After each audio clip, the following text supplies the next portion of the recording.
महाराष्ट्र में चुनाव से पहले सियासी पारा हाई है। एक तरफ एमबीए में फूट की खबरें सुर्खियां बिटोर रही तो दूसरी तरफ शरद पवार के एक बयान की वजह से उन्हें ट्रोल किया जा रहा है। और इसी के साथ सुहेलदेव भारतीय समाज पार्टी के आप कह सकते हैं नेता ओपी राजभर ने एक बड़ा बयान दे दिया है, जिसने अब महाराष्ट्र की सियासत में और ज्यादा अगर आप कहेंगे कि तड़का लगाने का काम किया है। और इसी के साथ आपको बता दें कि बैक टू बैक महाराष्ट्र से जुड़ी कई सारी खबरें निकलकर सामने आ रही है। सबसे पहले बात कर लेते हैं कि शरद पवार के किस बयान को लेकर उन्हें ट्रोल किया जा रहा है। दरअसल शरद पवार ने यह कहा कि सरकार को पता नहीं है कि कहां भ्रष्टाचार करना है। जी हाँ, बिल्कुल सही सुना आपने। एनसीपी प्रमुख शरद पवार ने इंटरव्यू के दौरान ये बयान दिया कि शिंदे सरकार को ये नहीं पता है कि भ्रष्टाचार कहां करना है। उन्होंने गुस्सा जाहिर किया था और ये कहा था कि जो शिवाजी महाराज की मूर्ति ढह गई उसको लेकर वो कह रहे थे कि राज्य में भ्रष्टाचार चरम सीमा पर पहुंच गया है। मालगढ़ में राजकोट किले के पूर्ण लंबाई वाली मूर्ति के ढहने के बाद राज्य भर में गुस्से का माहौल है। इसी पृष्ठभूमि में महाविकास अघाड़ी के आक्रामक रूप मानते हुए मुद्दे पर सरकार को घेरा और इस मामले को लेकर उन्होंने कहा कि सरकार को पता ही नहीं है कि भ्रष्टाचार कहाँ करना है। बस उनका ये बयान जो है सोशल मीडिया पर वायरल होने लगा है और लोग उन्हें ट्रोल कर रहे हैं। लोग ये कह रहे हैं कि भ्रष्टाचार कहाँ करना है, करप्शन कहां होना है, ये सिर्फ और सिर्फ शरद पवार को ही पता है और किसी को इसके बारे में कोई जानकारी नहीं है। ये शरद पवार से बेहतर कोई नहीं जानता है कि भ्रष्टाचार कहां और कब कहां कैसे करना है। एक और व्यक्ति ने लिखा है कि ये कह रही है कि करप्शन करिए, लेकिन कहां करिए ये मैं आपको बताऊंगा। तो लोग इस वक्त इस बयान को लेकर पूरी तरीके से सोशल मीडिया पर खिल्ली उड़ा रही है शरद पवार की, उन्हें ट्रोल कर रही है और ये कह रही है कि इन्होंने महाराष्ट्र को इतना लूटा है, इतना एक्सपीरियंस है इनको महाराष्ट्र को लूटने का, कि अब ये साफ तौर पर ये कह रही है कि कहां लूटना और कहां नहीं लूटना है ये सरकार को पता नहीं। यानी ये पूरी तरीके से इस मामले में ट्रेंड हो चुके हैं और इसी वजह से ये स्थिति देखने के लिए मिल रही है। वहीं दूसरी तरफ आपको बता दें कि सीट बंटवारे को लेकर जहां संजय राउत ये कह रहे थे कि 99% बात हो गई है, बातचीत हो गई है, लेकिन एनसीपी और कांग्रेस ने इस मामले को नकार दिया था। उद्धव ठाकरे अभी हाल फिलहाल में कुछ दिन पहले ये कहते सुने गए कि हम डिसाइड करेंगे, पहले आप मुख्यमंत्री कौन होगा ये चेहरा अनाउंसमेंट करिए, फिर हम जो है चुनाव लड़ने के बारे में सोचेंगे, नहीं तो अपना अलग चुनाव लड़ेंगे। अब सीट बंटवारे को लेकर पेच फंस रहा है। कहा जा रहा है कि एनसीपी भी काफी सीटें मांग रही है, समाजवादी पार्टी भी सीट मांग रही है, कांग्रेस भी सीट मांग रही है, उद्धव ठाकरे को भी सीट चाहिए। अब ऐसे में ज्यादा से ज्यादा सीटें पार्टियां चाह रही है ताकि वो अगर उन सीटों पर जीत दर्ज करती हैं तो मुख्यमंत्री पद पर दावा कर सके। अब इसी बीच में ये पेच सीट शेयरिंग को लेकर फंसता नजर आ रहा है और इन सब के बीच अब सुहेलदेव भारतीय समाजवादी पार्टी महाराष्ट्र के अन्य राज्यों में अपनी पकड़ मजबूत कर रही है। हाल ही में पार्टी ने महाराष्ट्र में एक अधिवेशन आयोजित किया और विधानसभा चुनाव के लिए रणनीति बनानी शुरू कर दी। इस दौरान पार्टी प्रमुख ओपी राजभर ने घोषणा की कि उनकी पार्टी महाराष्ट्र में 22 सीटों पर विधानसभा चुनाव लड़ेगी। मुंबई के सुबह सपा के राष्ट्रीय अधिवेशन में कई अहम राजनीतिक संगठनात्मक निर्णय लिए गए। पार्टी के निर्णय लिया कि वह बिहार, जम्मू कश्मीर, झारखंड, दिल्ली और महाराष्ट्र सहित अन्य राज्यों में भी विधानसभा चुनाव में हिस्सा लेगी। इसके अलावा पार्टी ने संगठन को और सशक्त बनाने और अपनी विचारधारा को व्यापक स्तर पर पहुंचाने के लिए कई संगठनात्मक प्रस्तावों को भी मंजूरी दी। ओम प्रकाश राजभर ने कहा कि महाराष्ट्र की 288 विधानसभा सीटों में से 48% सीटों पर उत्तर भारतीयों की महत्वपूर्ण उपस्थिति है। इसके बावजूद राजनीति में उनकी सक्रिय भागीदारी नहीं हो पाई है। उन्हें केवल वोट बैंक के रूप में देखा जाता है, लेकिन उनकी प्रभावी राजनीतिक भागीदारी सुनिश्चित नहीं की जाती है। अब सुबह सपा उत्तर भारतीयों की इस ताकत को अपने साथ जोड़ना चाहती है। इसके अलावा सपा, बसपा और अन्य विपक्षी दलों पर निशाना साधते हुए राजभर ने कहा कि ये दल केवल दलितों और पिछड़ों के नाम पर राजनीतिक लाभ उठाते हैं। जब उनके हकों की बात आती है तो पीछे हट जाते हैं। उच्चतम न्यायालय ने अति दलित, अति पिछड़ों और वंचित वर्गों को आरक्षण देने की सिफारिश की और सुबह सपा इस निर्णय के साथ खड़ी है।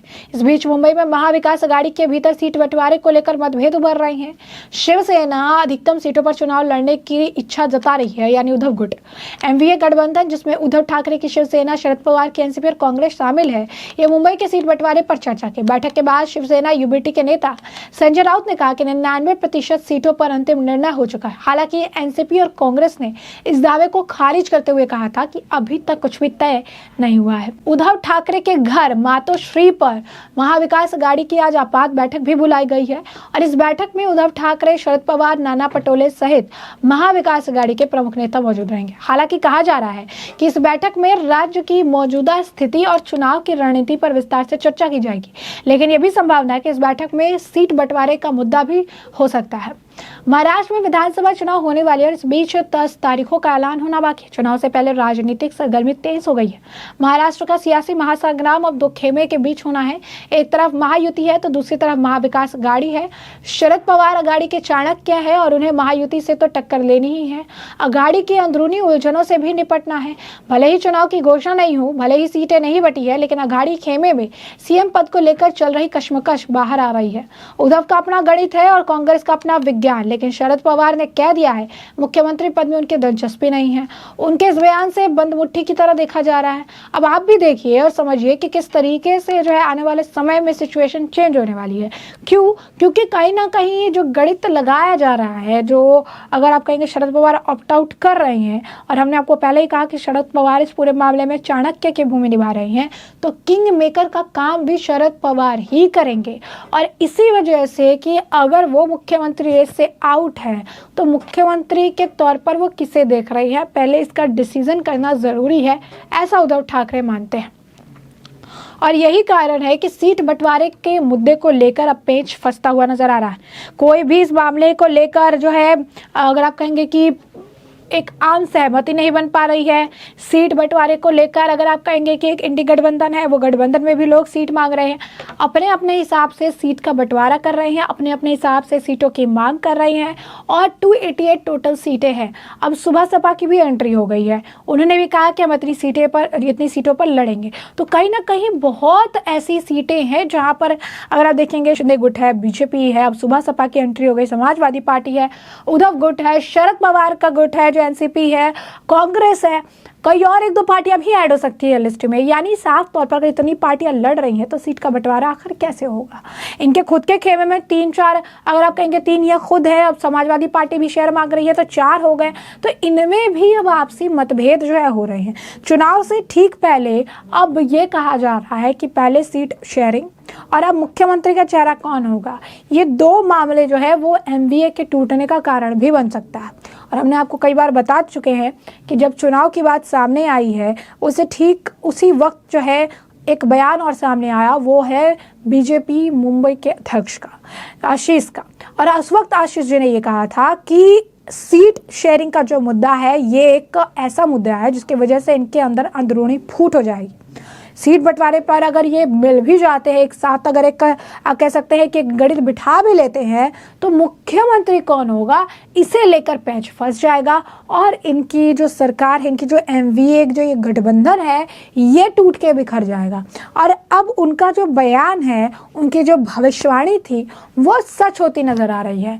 क्योंकि संजय राउत बयान देते हैं कि 99% सीटों पर सहमति बन गई और इसके बाद एनसीपी कहती है कि ऐसा अभी तक कुछ नहीं हुआ। कांग्रेस कहती है कि नहीं, अभी इस पर विचार चल रहा है, क्योंकि सबके सीट के आंकड़े, सबके गणित अलग है। सबको अपने हिसाब से, किसी को 16 सीट चाहिए, किसी को 8 चाहिए, किसी को 10 चाहिए और किसी को तो 12 सीटें तक चाहिए। अब ऐसे में सब अपने हिसाब से गणित बैठा रहे, जो ज्यादा सीटें लेकर आएगा वो अपनी दावेदारी मुख्यमंत्री की कुर्सी पर ठोक पाएगा। और इसी वजह से उद्धव ठाकरे पीछे नहीं हटना चाहते हैं, ज्यादा से ज्यादा सीटें नहीं देना चाहते हैं। शरद पवार की पार्टी भी टिकी पड़ी है, 16 सीटों की मांग जो है कर रही है। अब ये देखना दिलचस्प होगा कि आने वाले समय में महाराष्ट्र की राजनीति चुनाव से ठीक पहले क्या करवट लेती है, जिससे हम आपको रखेंगे अपडेटेड। फिलहाल के लिए हमने आपको जो पूरा मामला है विस्तार से बताया। इस मामले पर अब आपकी भी जो राय हो हमें कॉमेंट सेक्शन में कॉमेंट करके जरूर साझा करिएगा। धन्यवाद।